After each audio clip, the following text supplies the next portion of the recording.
Good evening, everyone. I would like to welcome everyone to this evening's meeting of the Annapolis Human Relations Commission. We do have a quorum of the commission present, and I'd also like to express greetings to our staff liaison, Claudia Barber, who is on the call, as well as the Assistant Attorney General, Assistant City Attorney, who represents us from the mayor's office, and all sets Bianca Smith, and also represent to Lakeisha Hatcher from the Anne Arundel County Human Relations Commission. And also express welcome to our commissioners on the call this evening: Rosemary Ketchmar, Joshua Hatch, Jay Williams, and myself. First item we're going to take up is the approval of minutes from our May meeting. Those were provided to you by email. Are there any additions or corrections to the minutes? Hearing none, the minutes shall stand as reported and are approved by common consent. It has been the custom of the commission, when we have a speaker, as we have tonight, to flip the agenda to allow our speaker to have the maximum time to make his or her remarks, and there'll be Q&A after that.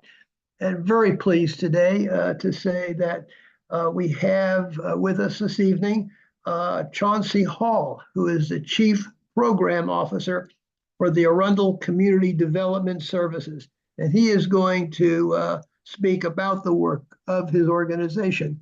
Mr. Hall, welcome to our meeting this night. And we're going to turn the floor over to you. Thank you so much. Thanks for having me, everyone. Michael, special thanks to you. We actually met a long time ago. I think I came down to your office in Annapolis and did a presentation. It was probably like 100 years ago, it seemed like it. And we did it. We were on the TV. It was just you and me, and we were doing it. So thanks for having me. It's good to see some familiar faces like Joshua from Community Action, a few other people that I recognize. I couldn't get Vanna White today, so I got my staff member, Sheila White. She's gonna help me. If you wouldn't mind, if we can share, I have a few slides. I'm gonna go over with my presentation tonight. If it's okay, if I can share our screen, Sheila, if you can try. If not, I give it a shot. If that's okay, Michael.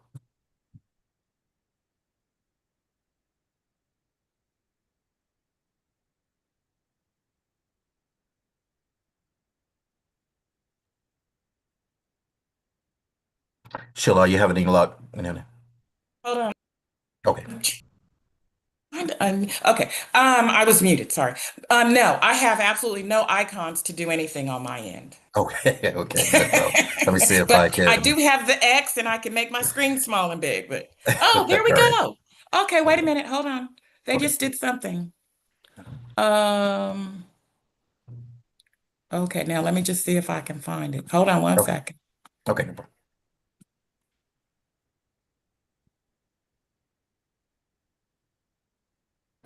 Okay, it's still not allowing me to do anything. Okay. Let me see if I could. Sorry about this, everyone. Let's So see yeah, if I can get in. I have I mean my you might be able to do it emails. on yours. Yeah.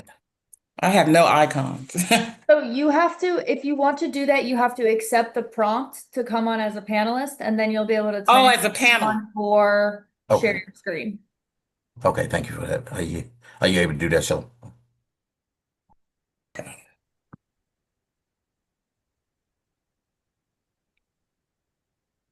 Okay, here we go. All right, we're in business. Can everyone see that? Yep, Yes. I That's can. Awesome. what. Okay. That's one. Okay, so I'm gonna have you, Sheila, I'm not sure if you can get it to screen, if you can guide that for the pages Yeah, let me to go down when I tell you that for the next one. If everyone can see that, try to again, I'm find it. Chauncey Hall. I'm the Chief Program Officer for Roanoke Community Development Services, also ACDS for short. What I'm going to do today is just do an overview of ACDS and some of our programs and projects and services, and then answer any questions you may have as we going through it. Sheila, if you don't mind, go to the second one. Okay, hold on, Chauncey. This is different. Where are the little arrows that go back and forth? If someone can tell me, are they Yeah, usually at the? Think you just got to scroll down. This you is just scroll down. Just go Oh, ahead. oh, There you okay. go. All There you right, go. There. perfect. Okay, This okay, one's a little easier. Try to make it simple as possible. There you go. Instead of okay. the full screen. Got it. So Good. ACDS. Who we are, we actually, for our mission and who we are, I'm gonna combine the next two screens, is we are the designated community housing development organization for the county. We used to be part of the county prior to 1993, but we formed a separate nonprofit in 1993, which gave us a little bit more flexibility and also gave us a lot of other benefits to use in order to administer our different programs. Part of our mission, we want to promote homeownership. We want to revitalize the declining neighborhoods. We want to preserve and increase the affordable housing stock, which is the biggest issue right now, and it has been for years. That hasn't changed. We want to help special needs. We want to try to stop homelessness. That's a goal of ours, and we try to gear towards low to moderate income families throughout the county. So those is looking to have something in the county or future county residents, we do all we can if it fits in one of our programs to assist. You can go to the next one, Sheila.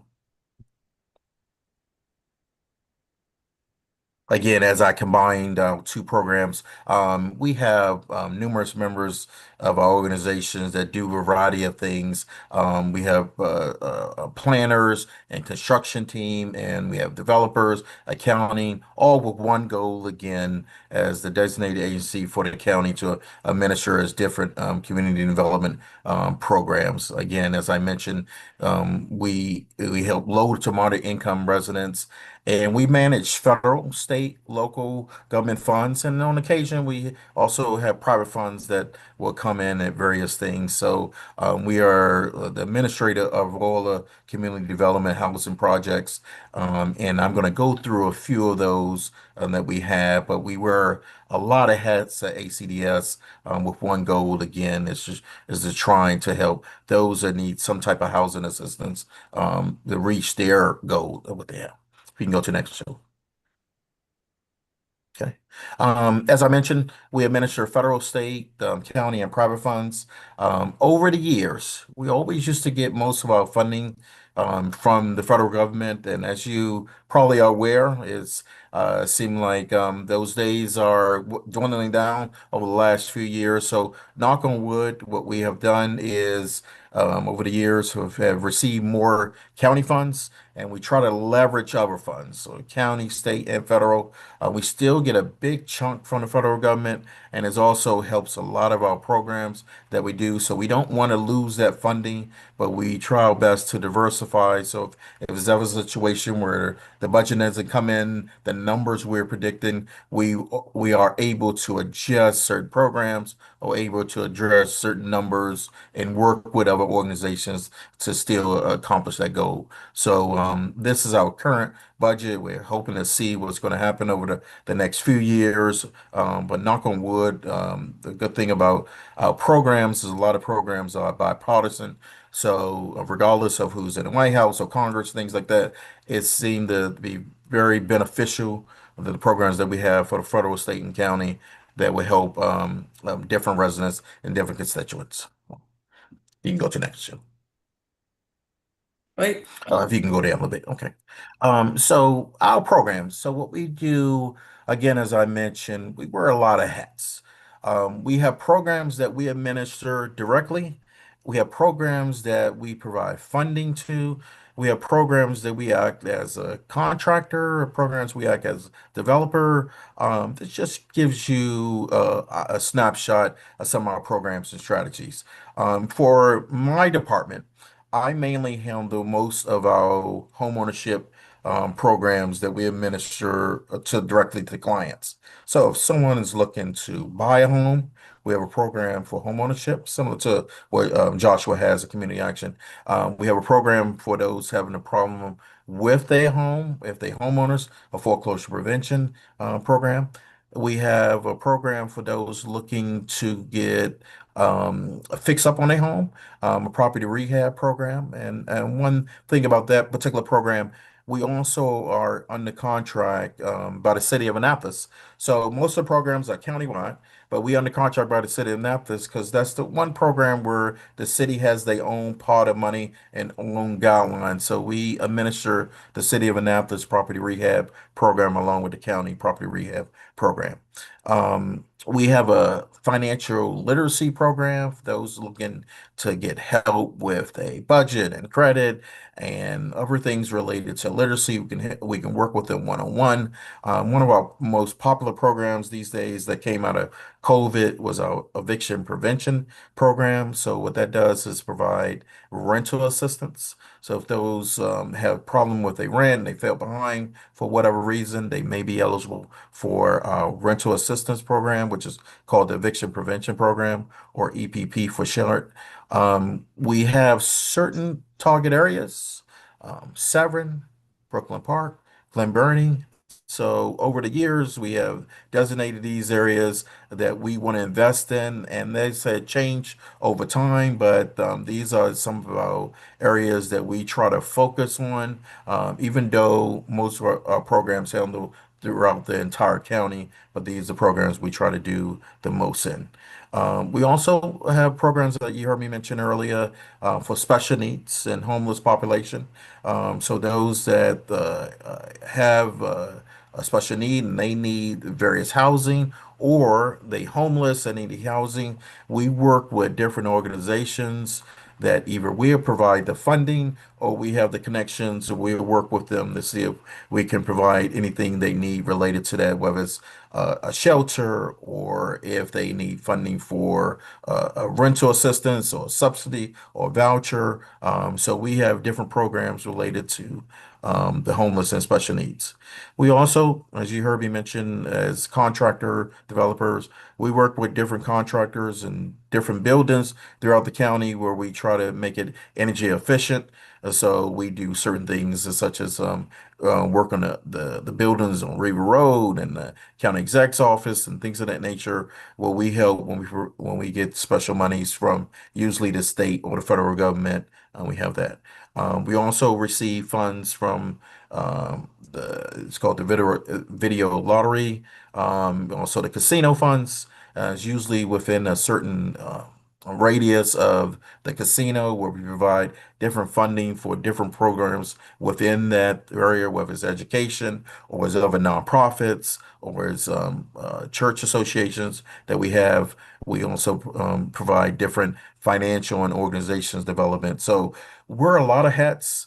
Over the years, we have grown tremendously. That we During COVID, we went from a $15 million organization to a $40 million, $50 million organization, and which was great, but we knew that wouldn't last. So we are back to probably 12 to $15 million organization. So what we had to do is just change, as you see in here, our strategy. So we know we still have goals of trying to help as many people as we can in Anne Arundel County and future residents of Anne Arundel County for housing, whatever that may mean to that person, whether they're looking to buy, fix up, save their house, things, various things in housing strategy. So knock on wood, I have been with ACDS close to 22 years. And I'm very proud of what we do, and I'm always happy to do these events as far as coming out and talking about our programs and how we can help, how we can partner with different organizations. That just gives you just a little sample of what ACDS does, a snapshot. right here, and I think I have the next slide is Michael. I'm to the question and answer. I'm gonna pause down just to see if you have any questions. Whatever. Yeah, are there any questions or observations by members of the commission and others who are on the call? Chauncey, Jay Williams, thank you for Okay. your presentation. I just wanted to ask you, how do you measure success within the ACDS with all the different programs and strategies that you have, especially towards, I guess, home ownership, rehabilitation, and things of that nature? How is that measured amongst your or in your organization?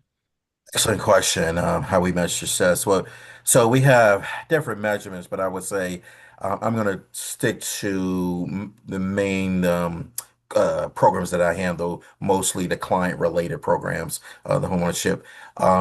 Just about each year, we have positive things that happen, such as I have new clients that buy a house, and I have new clients that did fix up on a house. I have new clients that was saved from homelessness. I have new clients that saved themselves from foreclosure. And is oh, knock on wood, over the years is always positive numbers every year. And so I would say that's just a typical iceberg of what we do, but I would say that was a success of what the dollars that come into the county and then come through ACDS, was federal, county, and state, that we utilize those dollars in a productive way that change lives. So I think that's success. That's what gets me coming back for the last 22 years. This gets me getting up and doing it because so many people we have helped over the years. I think that's been a great success to the organization, the support we always have, the county, and the people we work with. Are there any other questions? Questions, comments? Yes, this is Lakeisha Hatch. I did have a question. I actually have two. Okay, First question is, how do you get your references for the clients? Do they come out and and just find you, or are they referred by other agencies to you? And then the other question is, what is the income bracket for families who are maybe interested in buying a home or, yeah, pretty much purchasing a home? Do you Sure. have a cutoff? Sure. Good. Both questions, great questions. The first one, we get it from referrals or from a variety of reasons, a variety of ways. So the first is doing things like this, whether it's from direct servicers or different organization, they may refer someone to them. Word of mouth is big for some of our programs from previous clients. We get referrals from lenders, realtors, since you mentioned the homeownership, contractors, other nonprofits. We had so a variety of things depending on what they're looking for. But we also try to do 20 to 25 different marketing events a year to get the word out that we are available if needed, doing it. But I would say on most of our programs, because we've been around so long, I think word of mouth. The county is a great supporter of us, so they do a lot of things to promote our program as well. The second thing you mentioned, homeownership limits. Yes, I can get this for you, but I can just tell you verbally, for our homeownership counseling is 100% of the area median income. So what I can do is, unfortunately, I don't have a limit on me. Gary, I should have brought that, but I can send that to you. For example, I believe household size of one, I think we set $70,000, and it grows as it relates to household size. So house size of two is a higher number, house size of three. So what we do is look at the household size, regardless of the makeup of the household. So it can be wife, husband, child, or it can be two people living together, or two brothers, sisters. Doesn't matter the makeup. We will look at everyone that's in the house, and then the income of everyone that's over the age of 18. So we look at the total household size and then everyone that's over the age of 18 and the income. If they within the income limits, depending on what program, and various programs have various incomes. But since you mentioned homeownership, that one is 100%. If they under, then they can be eligible to apply for our down payment and closing cost assistance, which we help somebody that's looking to buy a house. Thank you very much. Thank you Oh, you're very welcome. No problem. You're welcome. Other questions? I actually do have one. I Sure. noticed in your previous slide, Mr. Hall, that you're involved in terms of, look right down in the bottom left-hand corner, the fair housing and housing policy. I've been interested in hearing what you do in that area. That's of special interest to the commission because the commission has authority in the area of fair housing and the enforcement of the city's fair housing ordinance. And I do believe that that same power is maintained at the county level by the County Human Relations Commission. So I'd be interested in just hearing what exactly do you do in the area of fair housing and whether you were a participant in the recent regional fair housing planning group, which has come up with a whole set of recommendations for jurisdictions around the state. Yes, actually, my boss, her in Copperwoods, and other coworkers do directly, and I'm indirectly, and I have a meeting on Wednesday, fair housing, but I'm a backup from what you have. So depending on the funding source, there are some funding sources that demand that we must follow certain fair housing to make sure we follow in all the things as for we won't discriminate against anyone based on various criterias.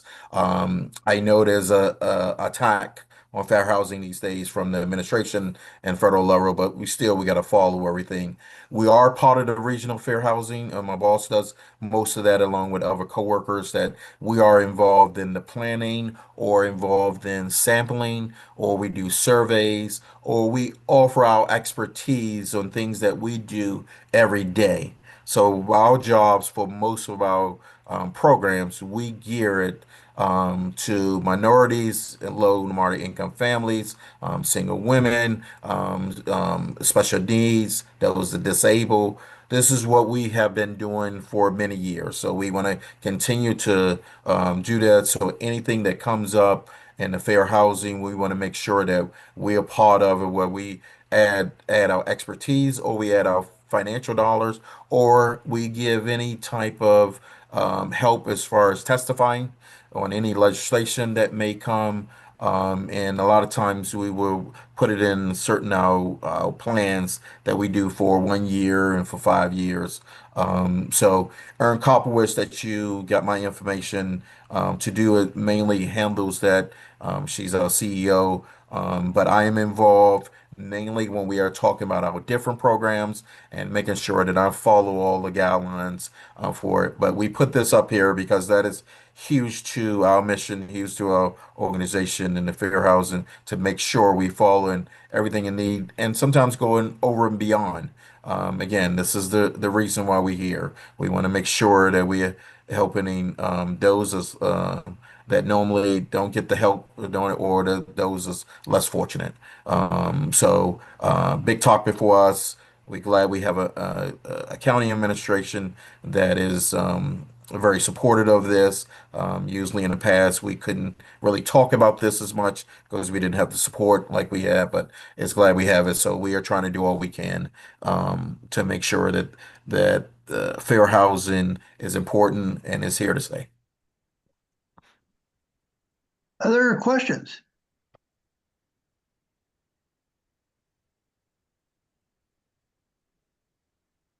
If what I'm saying, Michael, if you don't, if you have any others after the presentation, please don't hesitate. You have my phone number. I believe it's on the last slide. The Yes. email, my information. We are free to road.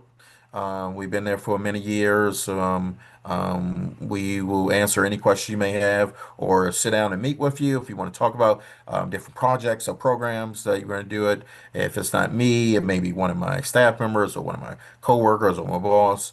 We'll put you in contact with the right people to make sure that whatever the need is, that we communicate that information to you. Thank you very much, you're Mr. welcome. Hall, for making this presentation tonight. It's highly informative, and I Thank you. think it'll be of great benefit to the Human Relations Commission. So thank you so much for Anytime. Invite me back anytime. tonight. Thank you so much. Thank you, sir. By the way, you're free to stay on if you're interested, but if you wish to go off, that's okay as well. But Okay, no problem. No problem. we always extend the offer. Okay, thank you so much. Thank you, sir. Thank you. All right. Thank you, Mr. Hall. Okay, we're going to go flip back to the beginning of our agenda this evening, and that is the staff liaison report. And I'm going to call on Claudia Barber. Do you have a report for us this evening? Claudia, you're on mute. Yes, I do have a report for the Annapolis Human Relations Commission. The report is that we were successful in getting checks and plaques together for St. Mary's High School and for Annapolis High School to annually award the plaque and check to a high school senior on behalf of the Hello? Annapolis Human Relations Commission, which I'm sure For a minute, see if it's interesting. Mike Keller, our chair, will discuss in further But I need to know detail, this is as well like as basic unless you're. as You did a good well job. as Jay Williams also in a participatory manner assisted in our I believe Annapolis High School presentation Yes. on behalf of the commission. The other follow-up issues that we have going forward, there were no complaints filed specifically. We did make arrangements for a special meeting on this past Wednesday at Pitt Moyer. It was an in-person meeting of the Annapolis Human Relations Commission with several members in attendance. So we accomplished that task as well. And that would be my report for this evening. Thank you, Claudia, and I'd like to thank you for obtaining the check and the plaques for the two students that we honored at Annapolis and St. Mary's High School. And I would also like to applaud Jay for making the presentation to the students or to the winning student at Annapolis High School. Jay, could you just, how did the presentation go at Annapolis High School? It went really well. It was nice, a nice event at Annapolis High School, and we presented an award to I don't know, I assume we can say names here, but to Yeah, sure.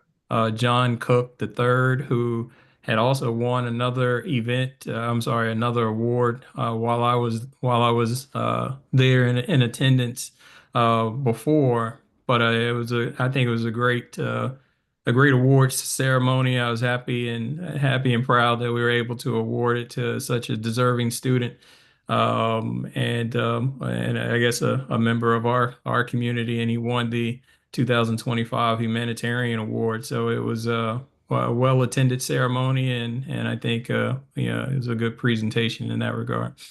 Okay, thank you again. And the presentation at St. Mary's High School, which I made, was very well received, as it always is. The student who received the award this year got it for extensive community service that had been performed by the student in the area of environmentalism. And that was the first time, I think, in the years I've been doing this, that was the topic that the winning student had achieved. So again, thank you, Claudia, and thank you, Jay, for making once again our outreach to those two high schools a successful one. The commission, I did say I'm going to move over to the chair's report in more detail.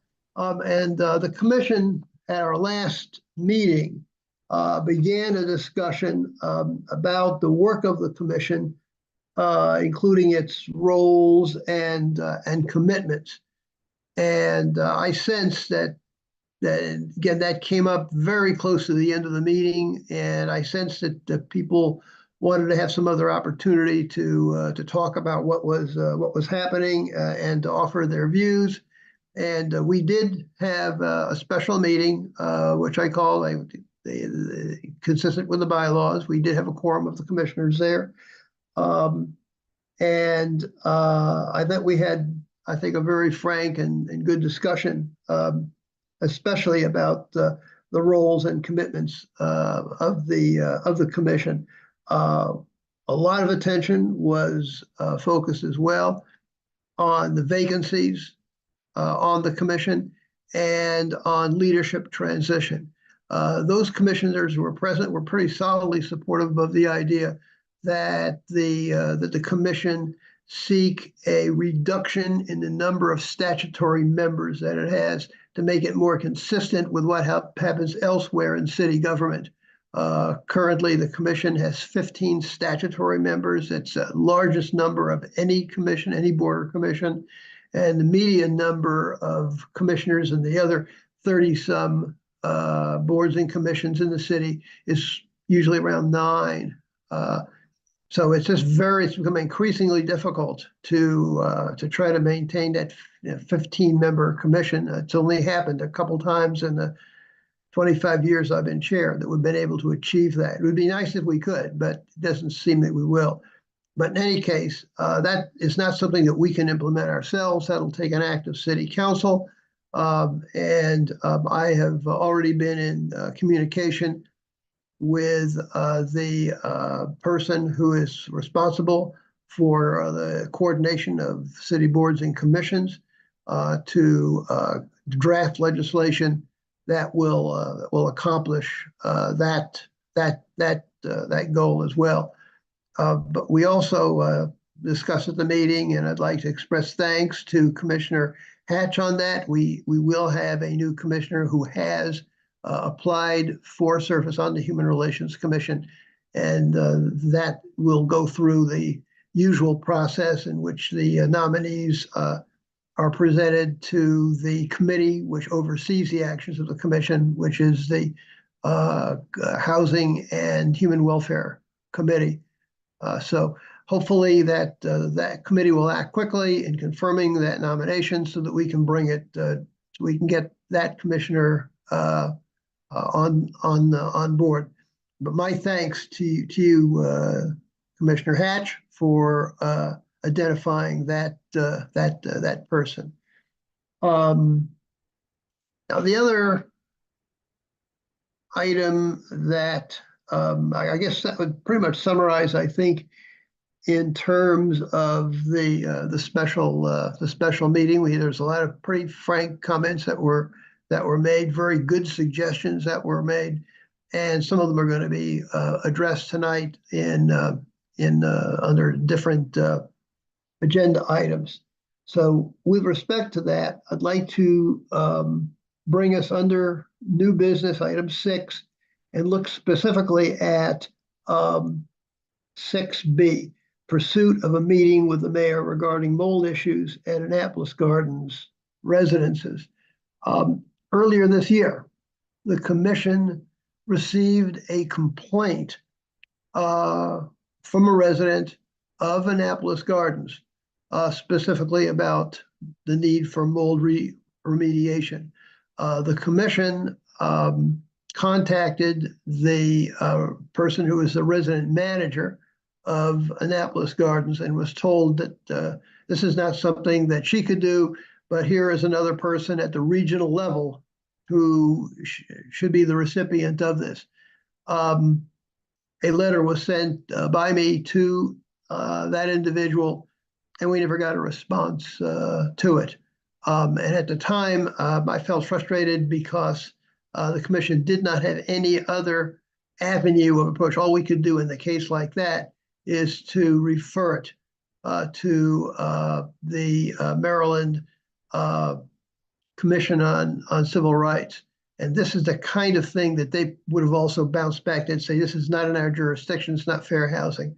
So I probably should have done more on follow-up on that, and I didn't. I shouldn't have just let it drop.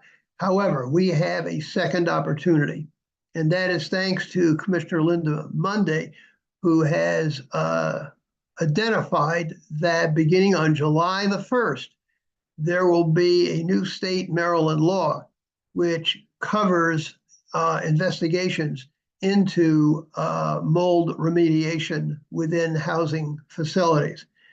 And it was discussed at the special meeting that the commission seek a meeting with Mayor Gavin Buckley, bring this legislation to his attention, and ask what steps he plans to take to enforce it.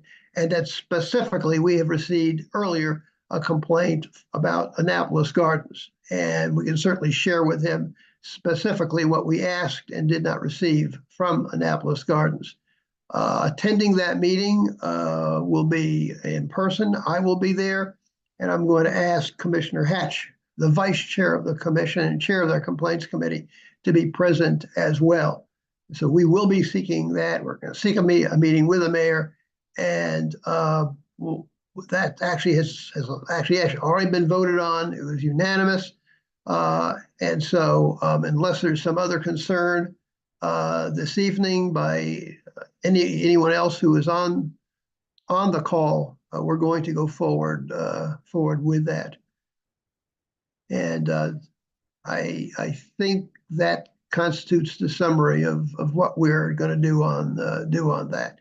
And we'll report back to the commission as to what that meeting is going to provide us with. Again, it's up to the mayor to meet, but I think that this is something that can't wait till after the election. It's already been, someone once used the phrase, justice delayed is justice withdrawn. So we're going to proceed on this expeditiously. Are there any questions about this? Any comments? Okay, I don't hear any objections. I don't hear any disagreements. And we're going to, within the next few days, I'm going to be communicating with the mayor's chief of staff and asking her to put us on the mayor's schedule. So if anyone else wants to join us, they can let me know. But I definitely want to have Commissioner Hatch because he's a former resident of Annapolis Gardens, I believe, and he has confirmed that this is a serious problem there. Okay, the next item C, we're not going to take a whole lot of time on this. The election of chair and vice chair for the commission for 2025, 2026. Commissioner Hatch has indicated his willingness to continue serving as the vice chair of the commission. We do not have a candidate as of right now to be chair of the commission, and it is my hope that over the next few weeks that we will have such a candidate for the position of chair. And as far as I'm concerned, that is something that will have my personal attention, and I'll be working very closely with various parties on this, one being Claudia Barber, who is the HRC liaison. She's already been reaching out to folks on this. And then I'm also going to be dealing with Hillary Raktovich, who is the coordinator of boards and commissions. So it is my hope that before the end of this month that we will have a candidate to be the chair so that the commission's work can get underway without any undue delay. The good news for us is that the commission historically does not meet in July and August. So unless there is some kind of emergency, the commission simply does not come into session. So we do have the time to deal with the leadership transition issues. Any comments on this? Okay, I would like to receive a motion from the floor to formally elect or re-elect, formally re-elect Joshua Hatch as vice chairman of the Annapolis Human Relations Commission. Is there such a motion? I so move to re-elect Joshua Hatch to the vice chair position under the Okay, Human Relations Commission. Okay, thank you, Commissioner Williams. Is there a second? I would concur with that as well. Okay. I would just simply say I think that it's going to be unanimous. Don't hear any. Is there any opposition to this? If not, Commissioner Hatch is formally reelected as vice chair of the Annapolis Human Relations Commission for the year of 2025-2026.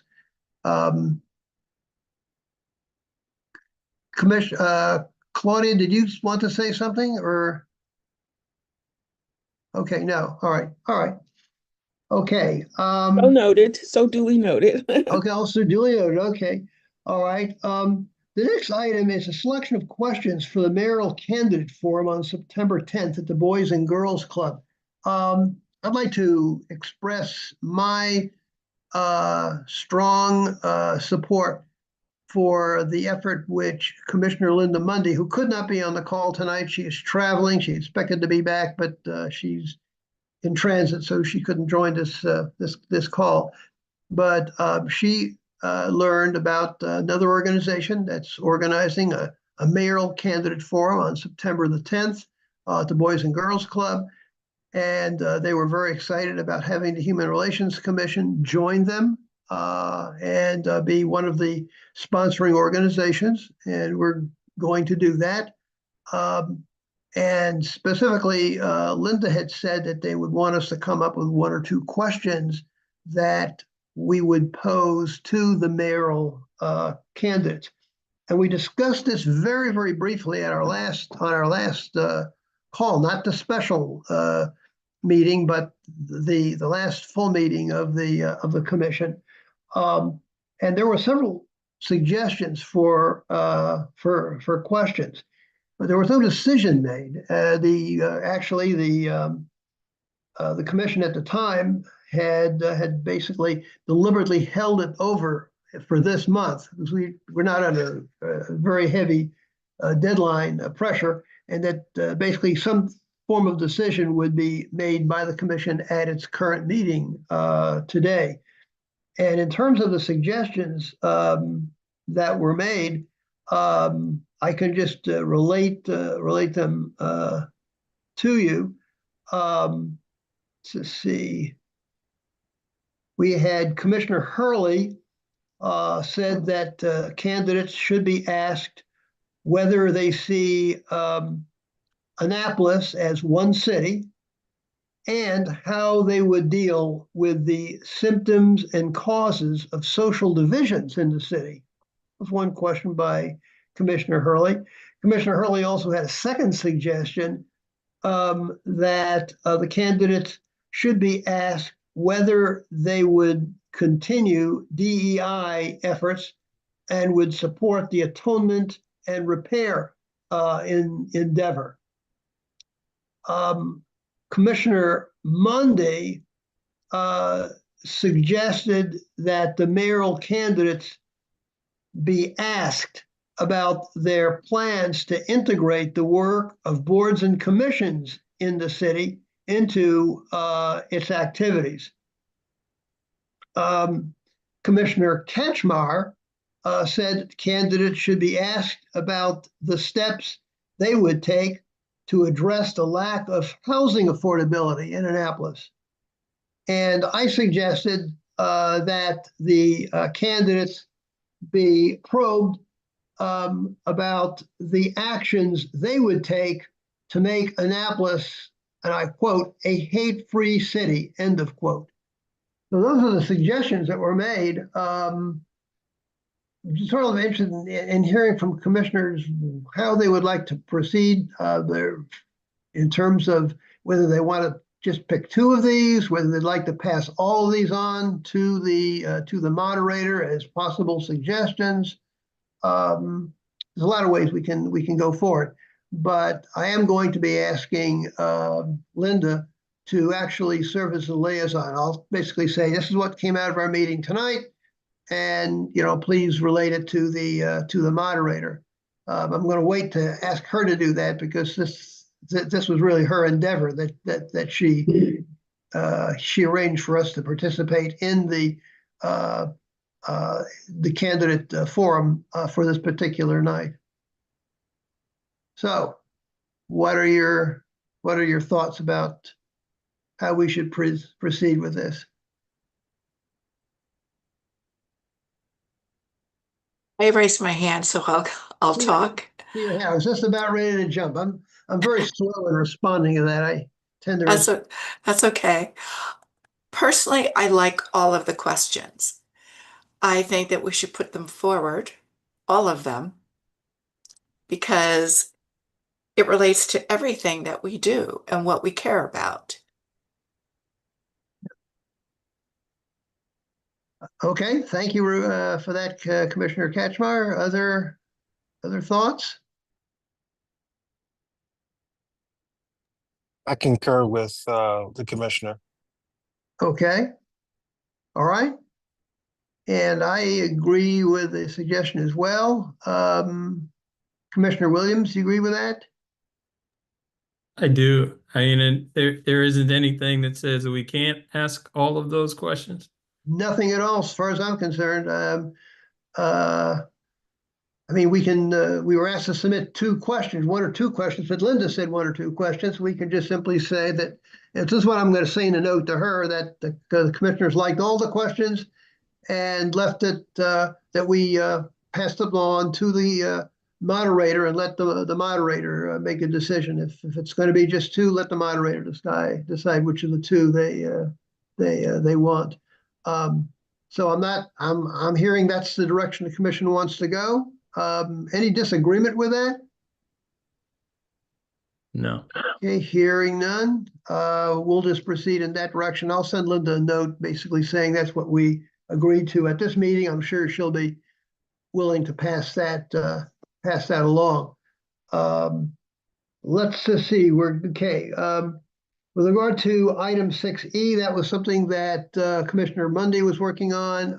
She spoke to me about it and said that she has not yet received a response. Well, actually, what she told me was that she had not yet reached out to Chief Jackson regarding Ordinance 0117 in a relationship with ICE. As far as I know, I can just I've not spoken to anyone from the police department, but as far as I know, the Anne Arundel County, and this is true both in the county as well as in the city, does not have any kind of partnership agreement with ICE regarding the holding of a detainee pending them being turned over to ICE. This has to do, by the way, with the whole issue of immigration and deportation. But there's only a handful of counties in Maryland that actually have relationships with ICE. And I don't believe that Anne Arundel County. I'm pretty darn sure Anne Arundel County is not one of them.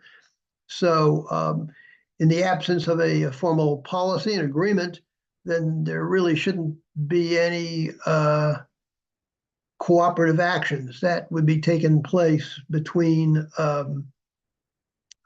city law enforcement. That would include the county police, the city police, and the sheriff's office, and the folks from ICE.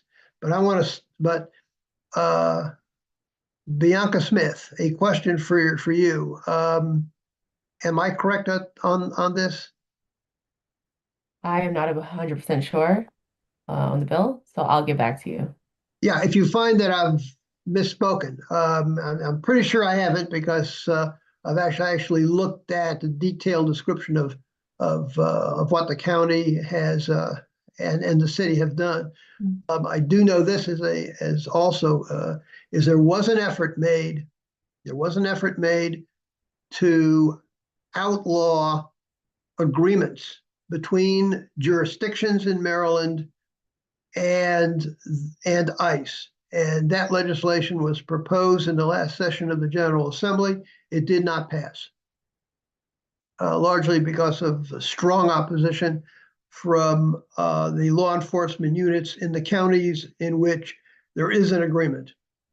So it's possible that you could have agreements between ICE and law enforcement in some counties around the state, but in the absence of action taken by the General Assembly, they actually said no.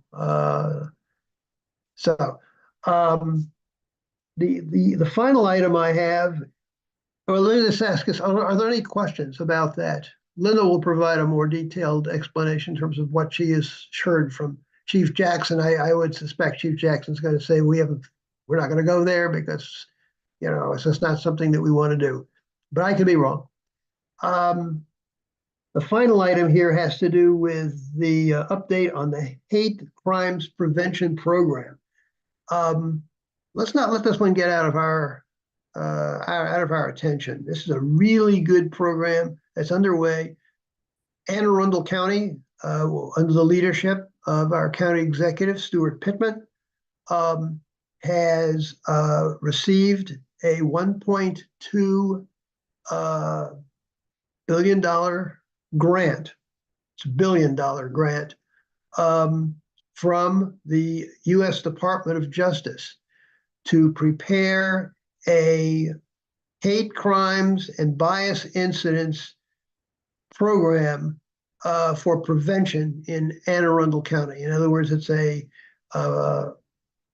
hate crimes bias incident prevention program in the county. It's under the leadership of a woman who goes by the title Dr. Nikki, and she's done a terrific job in getting this underway. We had a very successful first meeting a few months ago, and there will be another meeting later this month. When I asked the commissioners if there's anyone interested in serving on that task force, no one responded to me, so I sort of grabbed it myself. I'm extremely interested in that, and I think it's critical that we adopt steps and actions to counter the activities of hate groups in Anne Arundel County, and that's exactly what this is proposed to do. And I'm also confident that the multidisciplinary team that Dr. Nikki has assembled will have a product for us by the end of this calendar year, i.e. in December. There is a certain desire to expedite this process, and I don't think I have to tell you what that is.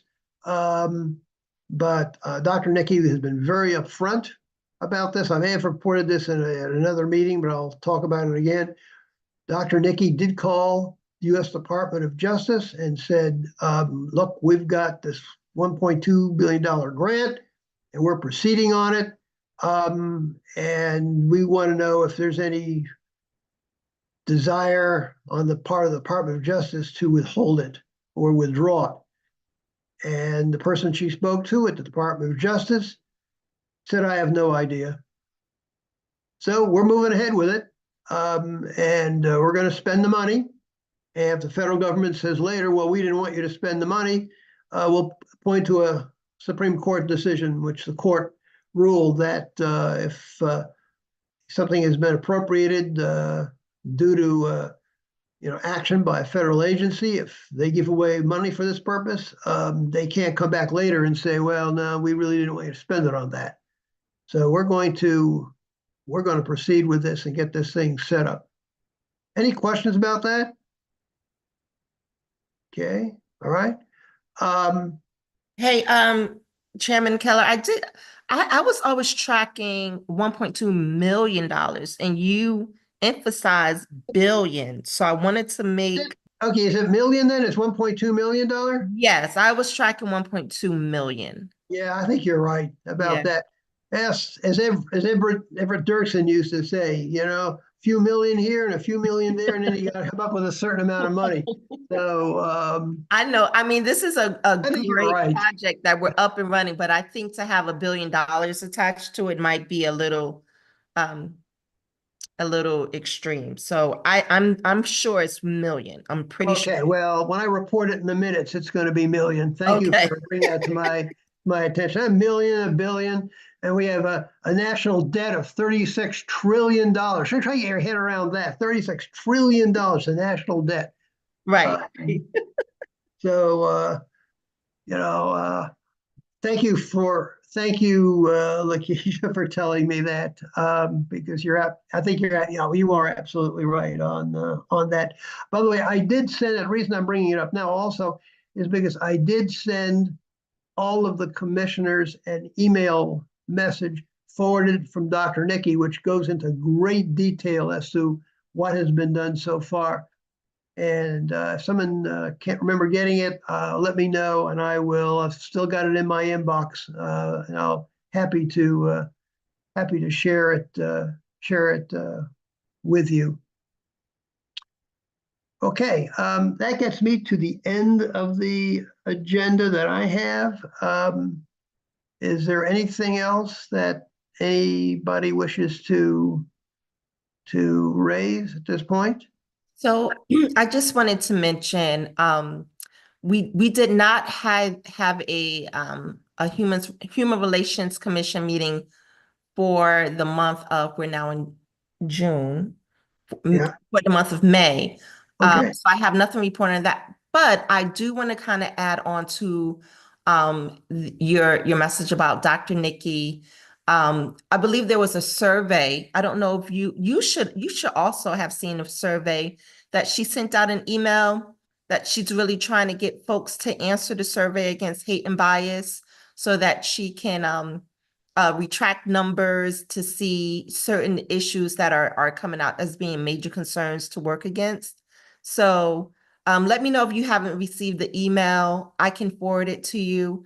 I don't know the due date of when she wanted to collect it all, but I know we did receive it somewhat in the later later weeks of May. And so it's a hate bias survey that she's looking for responses to. I did receive that, Lakeisha, and since I serve as a member of the team that is putting together the details for the hate crimes and bias incidents prevention program, it wasn't clear to me that she really wanted the opinions of the members of the committee, but rather she wanted others to respond with the information to be assembled. So I didn't forward the message because it wasn't clear who she sent it to. So there wasn't a whole lot of specifics. It did come, as sort of a separate email. Do you have any background as to exactly what Dr. Nikki had in mind? Okay, so I just brought the email up and it looks as though she's trying to gather information to better educate and empower the public. And she's asking that, members of the committee, if they could not only answer the survey, but also send it out to their social medias, other affiliates that may have be able to answer. She's looking for a larger scale. So I believe the members here could benefit from answering the survey for her as well. Okay, I will forward the email to all of the members of our commission Perfect. Thank for you. their consideration. Yeah, I'm still not certain that she would want to hear from me directly insofar as I've responded to several requests that she's had to the members of the committee that's handling this. But I will forward within the next day or so. I will forward that email to all members of the commission and with a note saying this is in reference to what we talked about. That would be perfect. That would be perfect. Well, Thank I'll you. I'll do that. And that's all I have to report on. Okay, well, that's all real important. You did a great job, including getting me straightened out about $1 billion versus $1 million. But I'm glad you brought up the point about the survey because, as I say, when I looked through it, and I probably should have been more careful in reading it, I clearly got the impression that this was sort of an FYI to members of the committee. I'm hearing from you is that she really wants us to reach out to others in our network, and I will do that. Okay. Okay. All right. Any other business for the commission this evening? Okay, if not, I'd like to wish everyone a good evening, and we will move forward on these various activities that we're involved with. Thank you so much for attending this evening. Thank you very, very much for your support. Okay.